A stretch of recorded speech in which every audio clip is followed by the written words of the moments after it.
दोस्तों नमस्कार, मैं हूं आपका दोस्त आचार्य राकेश और मैं पिछले 1.5 साल पहले अगर आपको याद होगा तो रेलवे ट्रैक पे खड़े होकर हमने एक स्टॉक के बारे में डिस्कस किया था जिसका नाम था रामकृष्णा फोर्ब्स, आरके फोर्ब्स। हालांकि जहां से हमने डिस्कस किया वहां से स्टॉक ने लगभग 4x 5x का रिटर्न दे दिया। आज एक और ऐसे स्टॉक के फंडामेंटल के बारे में थोड़ा सा अपना लाइट ऑफ नॉलेज कहें डिस्कस करूंगा। जब भी आप फंडामेंटल ट्रैक करिए किसी भी कंपनी के बारे में तो एक मेरे तरफ से वो पैमाना, वो पैरामीटर जरूर ट्रैक करिएगा कि अगर कोई अच्छी कंपनी है, ध्यान रहे, अगर कोई अच्छी कंपनी है तो क्या उस कंपनी ने पिछले एक फाइनेंशियल ईयर में कितने इन्वेस्टर मीट किए हैं। ध्यान रखना, मैं यहाँ पर इन्वेस्टर मीट की बात कर रहा हूँ और ये मीट ग्लोबल होना चाहिए। सपोज आपने पिछले कई सालों से, मुझे बहुत सारे क्वेरीज आते रहते हैं, सर मैं इंडिया बुल फाइनेंस होल्ड करके रखा हूं, मैं आपसे पूछ रहा हूं कि इस कंपनी ने डोमेस्टिक या फिर ग्लोबल दोनों ही पैमानों पे कितने इन्वेस्टर मीट किए हैं और उनका रिजल्ट क्या है। सो दोस्तों, मैं जिस स्टॉक के बारे में आज आपसे डिस्कस कर रहा हूं वो आईटी सेक्टर का है और छोटे साइज की कंपनी है। मैंने इसके लिए एक नया टर्म यूज किया है जो मैं बहुत पहले यूज करता था कि this is my new Infosys. बहुत बड़ी बात मैं कह दिया, लेकिन ध्यान रहे कि छोटी कंपनियों जहां पे ऑर्डर बुक काफी बेहतरीन हो, प्रमोटर एग्रेसिव हो और उनके प्लान्स काफी बेहतर हो, कंपनी अभी कुछ सालों से बहुत सारे, जैसे कि एक नया टर्म है एआई, आर्टिफिशियल इंटेलिजेंस, इस सेगमेंट में उतर चुकी है। पिछले 6 महीनों में लगातार बैक टू बैक ये कंपनी इन्वेस्टर मीट कर रही है। ध्यान रखना, मल्टी बैगर स्टोरी की एक पहली शर्त यह भी होती है कि प्रमोटर कितना एग्रेसिव है। इन्वेस्टर मीट करना इस बात का परिचायक है, आइडेंटिफिकेशन है कि कंपनी अपने प्लान्स को अपने इन्वेस्टर्स को बता रही है, यानी इन फ्यूचर में उसकी ग्रोथ की जो स्टोरी है इंटेंड है। स्टॉक के फंडामेंटल्स के बारे में और सारी जानकारी मैं बाद में अपडेट करूंगा। हो सकता है स्टॉक इस समय 120 से 125 के आसपास चल रहा हो, ये इसका टारगेट नहीं है। और डिस्क्लेमर ये है, मैं इस स्टॉक को पिछले 1 साल से भी ज़्यादा समय से होल्ड करके रखा हूं और जब मैं होल्ड करता हूं तो मेरा टारगेट यहाँ पे 20%, 10%, 30% नहीं होता है। मैं यहाँ से कम इस कंपनी का फ्यूचर 400, 500, यानी ये स्टॉक भी यहाँ से लगभग मल्टीफोल्डल रिटर्न दे सकता है। तब तक के लिए कीप वॉचिंग, कीप शेयरिंग और हाँ, अगर अभी तक सब्सक्राइब नहीं किया कर लो यार। Thank you so much, bye bye. So दोस्तों नमस्ते, आई होप कि आपको मेरी आवाज़ सुनाई पड़ रही होगी। एक बात जो मैंने अपने इस वीडियो के पहले सेशन में बताने की कोशिश की थी कि जिस स्टॉक को मैं अभी ट्रैक कर रहा हूँ, which is right now in initial stage, तो जो फंडामेंटल आपकी स्क्रीन के सामने दिख रहे हैं ना, ये फंडामेंटल हो सकते हैं कि आपको शायद सेटिस्फाई ना करें। मेरी तरफ से ये फंडामेंटल ओके है, क्योंकि मैं जब कोई अपनी मल्टी बैगर की स्टोरी चूज़ करता हूँ तो उसमें मेरा सबसे पहला टारगेट होता है कि कंपनी इनिशियल स्टेज में हो जहाँ पे ग्रोथ के पूरे चांसेस हों। और एक और आप भी विशेष ध्यान रखें, कभी भी जब भी आप कोई भी इन्वेस्टमेंट के लिए चूज़ करें तो जो उसका प्राइस हो ना, अगर मान लीजिए 100 रुपये या 50 रुपये का, पहले तो कि ये पेनी में आप ज़्यादा दिमाग मत लगाइए। सो छोटे स्टॉक जो भी हो जहाँ पे आप इन्वेस्टमेंट के बारे में सोच रहे हो, सो कम से कम 10 गुना, 15 गुना, 10 टाइम, 15 टाइम उसका मार्केट कैपिटल ज़रूर होना चाहिए। जैसे यहाँ पर हम देखें तो 1200 करोड़ मार्केट कैपिटल है, प्राइस चल रहा है 127, हाई 128 का। इसका मतलब कि प्राइस एक्शन इसमें शुरू हो गया है। कुछ बेसिक फंडामेंटल है जिसे आप सब हम जानते हैं, जैसे कि यहाँ पर अगर दिख रहा होगा ROE 14% का दिख रहा होगा, 27% का स्टॉक का, क्षमा करिए, पी जो है 27 है, लो पी है, भी ग्रोथ के फुल चांसेस हैं यहाँ पे।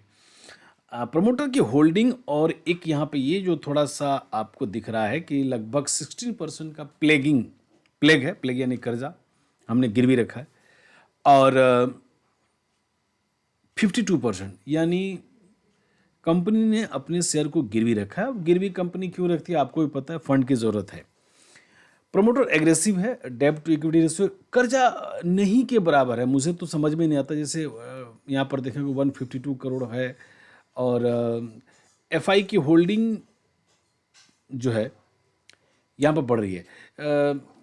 अब ये तो हो गया बेसिक्स इसकी बात। मैं सीधे आपको लेके चलता हूँ यहाँ से, मतलब जो मुझे यहाँ से आपको दिखाना है कि यहाँ से हम सीधे इसके टेक्निकल्स एक्सपेक्ट लेके चलेंगे।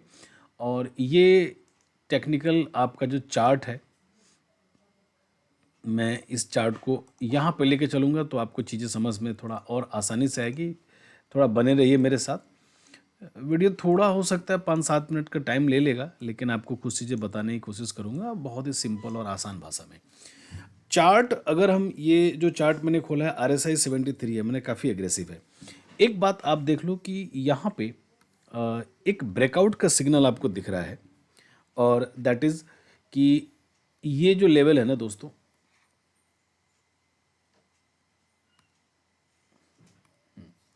दिस इज सो यहाँ पर एक ब्रेकआउट दे चुका है स्टॉक 115 से लेकर 120 में। अब यहाँ से 120 के ऊपर जब ये स्टॉक चलना शुरू हुआ तो स्काई जो है मेरे हिसाब से अनलिमिटेड है। आपको ऐसे स्टॉक में अगर किसी भी तरीके से दोबारा 120 के आसपास स्टॉक मिलता है, ज़रूर पोजीशन बनाएं। इवन मार्केट में वोलेटिलिटी रहेगी, मार्च का महीना है, जब भी मौका मिले स्टॉक अगर 100 रुपये के आसपास मिलता है, मैं यहाँ पर, मेरा जो स्ट्रॉन्ग कन्विक्शन है, मैं यहाँ पर पोजीशन बनाऊंगा और यहाँ पे पोजीशन बनाऊंगा बाई का। एक डिस्क्लेमर पहले भी दे चुका हूँ, इस स्टॉक में मैं लंबे टाइम से इन्वेस्टेड हूँ। मेरा इन्वेस्टमेंट थोड़ा पहले का है, लेकिन स्टॉक के टेक्निकल एस्पेक्ट्स मुझे जो सजेस्ट कर रहे हैं कि यहाँ पर इस स्टॉक को हमें ज़रूर लेना चाहिए। ये तो हो गया एक ब्रीफ में टेक्निकल पैटर्न। वो आप भी सारी चीज़ें अवेलेबल है ऑनलाइन, आप वहाँ जा कर के चेक कर लीजिए, आपको समझ में आ जाएगी। 2-3 इसमें और ख़ास और गहरी बातें मैं आपको बताना चाहता हूँ। वो ये कि देखो, एक अच्छी कंपनी, सारे वेबसाइट्स पे आपको सारा इन्फॉर्मेशन है। मैं जो काम की खबरें हैं वो दिखाने की कोशिश करूँगा। रिसेंट में कंपनी लगातार इन्वेस्टर मीट कर रही है, प्रेजेंटेशन दे रही है अपने इन्वेस्टर्स को, और ये प्रेजेंटेशन डोमेस्टिक और ग्लोबल दोनों तरफ चल रहा है। इसका मतलब साफ है, प्राइस एक्शन तभी इसमें हुआ भी है कि जो प्रमोटर है वो यहाँ पर अपने बिजनेस को एग्रेसिव रूप से आगे लेके जाना चाहता है। हो सकता है इन फ्यूचर में यहाँ पर कुछ QIP देखने को मिले, तो ये जो प्लेग शेयर है, कंपनी अपने प्लेग शेयर छोड़ा है। मैं वो सारी तमाम अच्छी खबरें जो इस कंपनी में एक्सपेक्ट कर रहा हूँ टाइम टू टाइम हो सकता है। तो यहाँ पर एक जो अच्छी खबर आपको दिखा रहा हूँ कि अभी रिसेंट में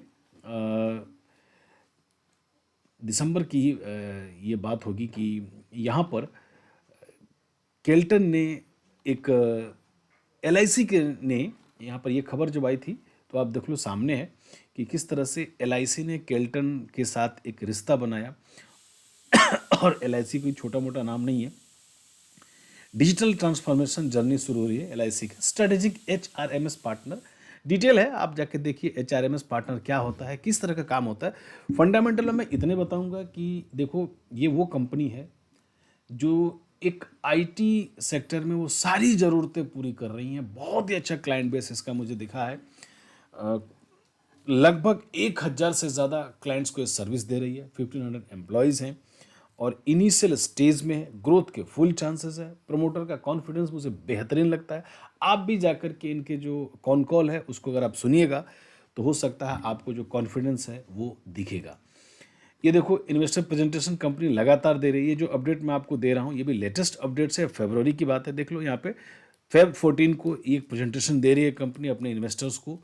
और जब भी कंपनी कुछ ऐसा करती है तो उसका एक ही टारगेट होता है कि कंपनी का बिजनेस एग्रेसिव। एक और अपडेट बीच में आया था यहाँ पर, और ये अपडेट मुझे मिला था कि ड्यू टू हेल्थ रीज़न फरवरी 20 को, अभी आज मार्च है, इनके जो एक इंडिपेंडेंट डायरेक्टर्स हैं मिस्टर श्रीनिवास राव, इन्होंने यहाँ से रिज़ाइन दिया है और एक नए डायरेक्टर आए हैं। After joining him price section बहुत तेज़ी से आगे बढ़ा है। सो एक यंग एंड डायनेमिक कंपनी है। मुझे ऐसा लगता है कि इस कंपनी में आपको इन्वेस्टमेंट करना चाहिए। बाकी के फंडामेंटल्स प्लीज़ आप अपने हैंड से चेक करिए। And thank you so much for watching me, और please like, subscribe and share.